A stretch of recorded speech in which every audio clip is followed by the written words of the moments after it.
Muy buenas amigos y amigas, ¿qué tal? ¿Cómo estáis? Espero que muy bien. Sed bienvenidos a un nuevo vídeo de Centro Ultrella y sed bienvenidos a mi habitación. Hoy os he traído aquí por una razón que enseguida veréis, pero es un vídeo que quería hacerlo un poquito distinto porque realmente tenía muchas ganas de grabarlo. Resulta que hace unos días estaba navegando por Twitter cuando me encontré con esta imagen. El tuit que la acompañaba era el de una chica diciendo que acababa de aprender que un labyrinth y un maze describen cosas distintas y se preguntaba si en español también hay palabras diferentes. Has flipado con mi nivel de inglés, ¿eh? Lo sé, es la leche. Respondiendo a su pregunta rápidamente, sí, el labyrinth es en efecto un laberinto, mientras que el maze es lo que se conoce normalmente como un dédalo. En el dédalo, en referencia al célebre arquitecto de la prisión del Minotauro en Creta según la mitología griega, uno se puede, y es lo que suele ocurrir, se puede perder. En el laberinto no, en el laberinto es imposible perderse. Y por eso yo y los que como yo nos dedicamos a la simbología religiosa, prefiero hablar de falsos laberintos y verdaderos laberintos. ¿Cuál creéis que asocio con el verdadero? ¿El labyrinth o el maze? Bueno, pues quedaos a ver este vídeo porque hoy la cosa va de laberintos. ¡Vamos allá!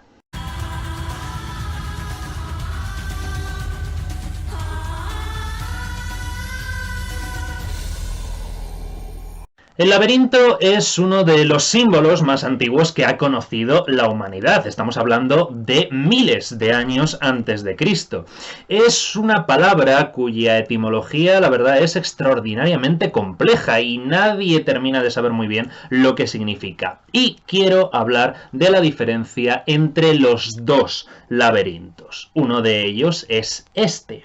El que hemos dicho que en inglés recibe el nombre de maze. Podéis ver que hay varias entradas, varias bifurcaciones, que voy por un lado, me encuentro el camino bloqueado, vuelvo sobre mis pasos, es decir, me entretengo.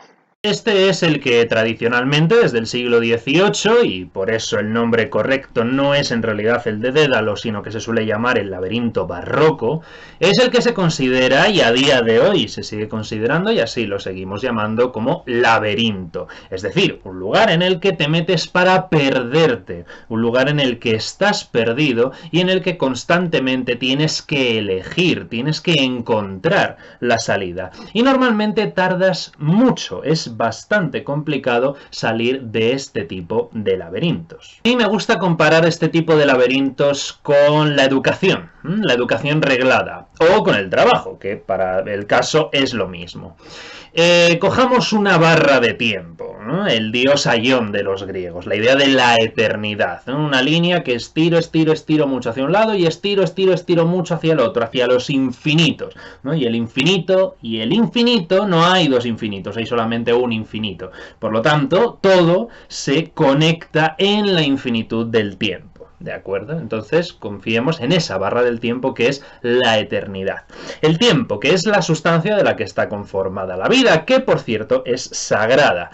Y de repente ese tiempo, esa sustancia, se ve en el proceso educativo fragmentada, dividida. Dividida en cuadrantes de colorines, ¿no? Como los que tenían muchos de mis compañeros en el colegio y en el instituto. Yo no, yo era más de blanco y negro, pero tenía compañeros que los coloreaban, ¿no? En función de las asignaturas y demás le ponían un color u otro. Y nos encontramos con que está organizado el tiempo en esos cuadrantes, ¿no? Matemáticas, historia, lengua, filosofía, educación física, inglés, recreo, plástica. Lo entiendo perfectamente, hay que organizarse, es una cuestión práctica, pero no resulta en absoluto pedagógica. ¿Por qué? Porque son un cúmulo de materias donde se transmiten una serie de conocimientos sin ningún tipo de interrelación de unos con otros. Entonces, claro, es un cúmulo de cosas que se van repitiendo una hora tras otra hora todos los días, cada día. Y además por la tarde también está fragmentado el tiempo entre los deberes, las actividades extraescolares, etc. Y claro, también hay que hacer deporte y claro, también hay que tener vida social. Y cuando cuando se sale de la enseñanza reglada descubres que esa división de cuadrantes continúa. Y entonces hay que cumplir con el horario hasta las 6, hasta las 7, hasta las 8. De todo esto habla brillantemente el filósofo surcoreano Byung-Chul Han.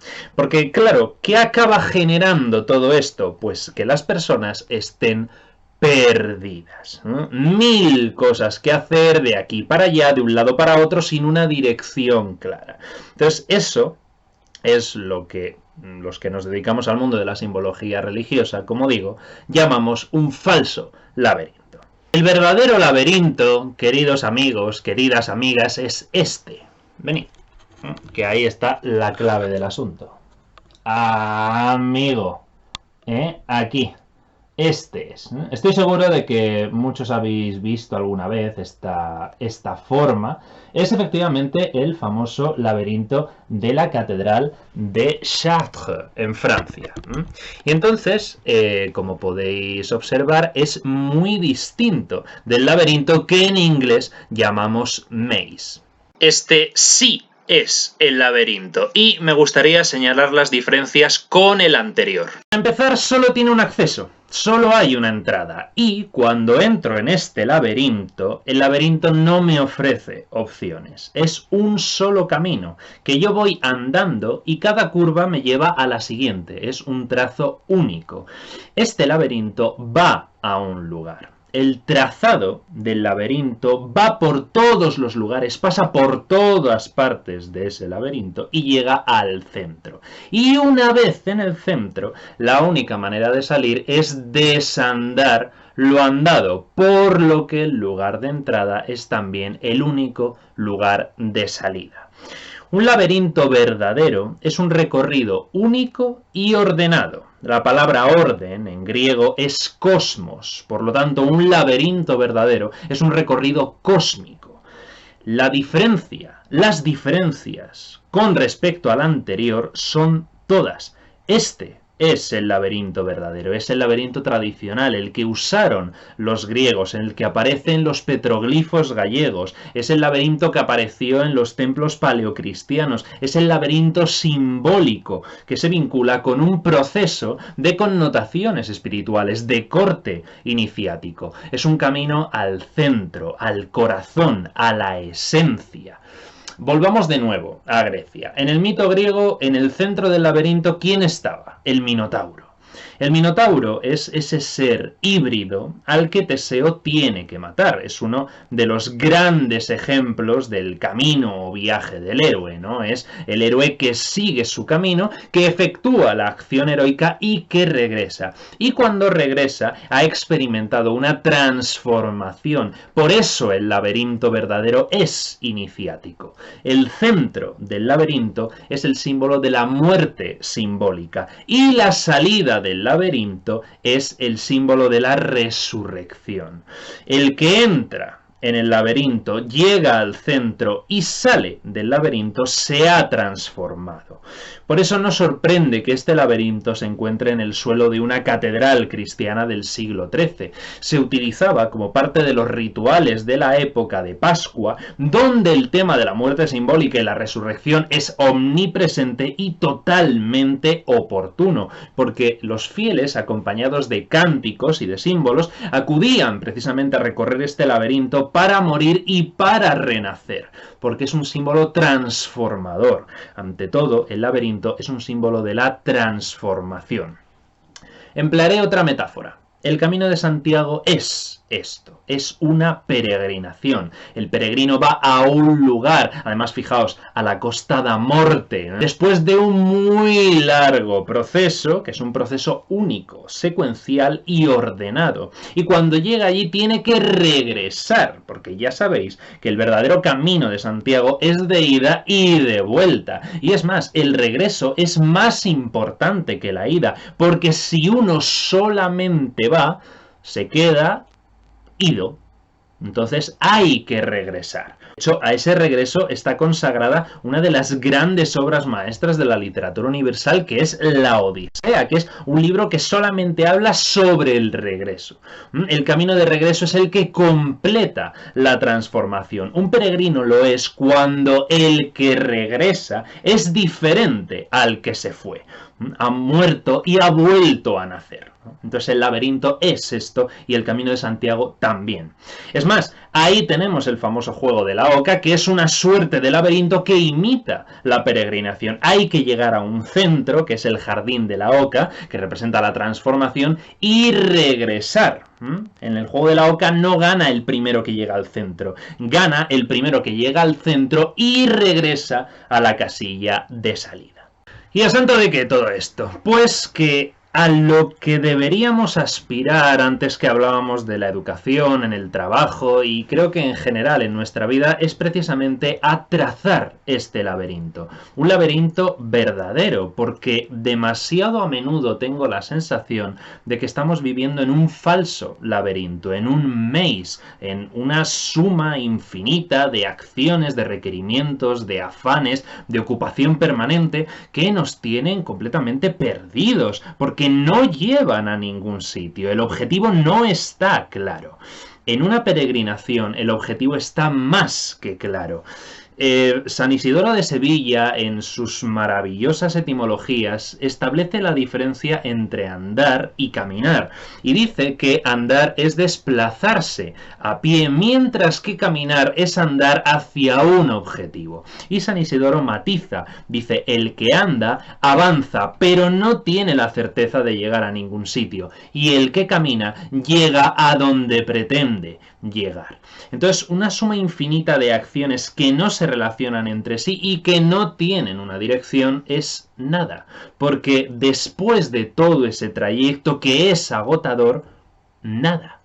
Porque lo que falta en la educación, en el trabajo, en la vida en general, es dirección. Es preguntarnos a dónde queremos llegar, para que todos esos horarios, las actividades, el trabajo, las tareas, sean un laberinto verdadero. O sea, un aprendizaje siempre es un laberinto verdadero, porque el aprendizaje y la enseñanza, cuando ambas son verdaderas, es algo que transforma al individuo, porque después de haber aprendido eso, yo ya no soy el mismo. Entonces, ese es el aprendizaje al que todos deberíamos aspirar, porque si no, todo acaba limitado a una transmisión de información. Y la información es cuantitativa. La información es fácil de adquirir. Hoy más que nunca tenemos todos los medios a nuestra disposición para ello. En una tablet ya o en un ordenador lo encontramos todo. Pero ¿es eso conocimiento? Pues no, es información. La información se usa, se tira, es rápida, es inmediata. Eso no es saber. Lo interesante no es tener la información, sino lo que yo hago con esa información. Es decir, ¿a dónde voy con ella? ¿Para qué la utilizo? ¿Y para qué tengo que utilizar esa información? Para mi transformación, ¿no? La información se convierte en conocimiento cuando transforma a la persona que adquiere esa información. Para terminar, quisiera ilustrar toda esta tesis con una imagen. En el maravilloso claustro de San Juan de los Reyes en Toledo, sede de los franciscanos en esta ciudad, el fantástico arquitecto español Juan Guas, que tenía una imaginería asombrosa, realizó en una esquinita un símbolo, una talla demasiado poco representada. Un mono, vestido con hábito de monje, que está leyendo un libro sentado en un orinal. Es fantástica. Claro, ¿qué quiso decir Juan Guas con esto? ¿Qué significa? Pues precisamente lo que estamos hablando. Es una crítica a los monjes, algo bastante corriente en la transición entre el gótico y el renacimiento, en el que se les representa como el mono, como un alma que no evoluciona, como un ser todavía en estado de bestia, que lee y coge y adquiere información, pero como no tiene alma, la información que recibe, la información que lee, al orinal. Claro, esto nos hace gracia, nos reímos. Esto es Juan Wass en el siglo XIV. Esto está pasando de manera constante hoy. Nos creemos que por tener Google sabemos muchas cosas. Y esto es peligroso porque induce a error. Somos ignorantes y no lo sabemos. Es más, somos ignorantes con la autoestima alta, que esto es idea terrible.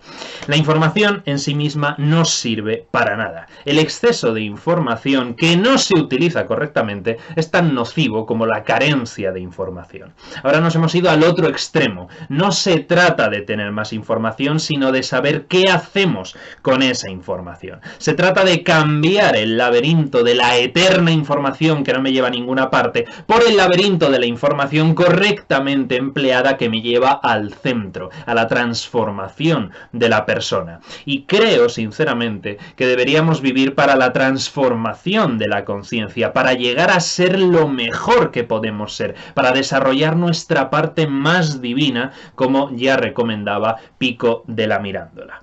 En fin, no me quiero extender más, así que hasta aquí el vídeo de hoy. Espero que os haya gustado. Si os ha servido para algo, pues tantísimo mejor. Y, como siempre, muchísimas gracias por estar ahí y nos vemos en el próximo vídeo. Cuidaos mucho, sobre todo, y, como siempre, Ultreya.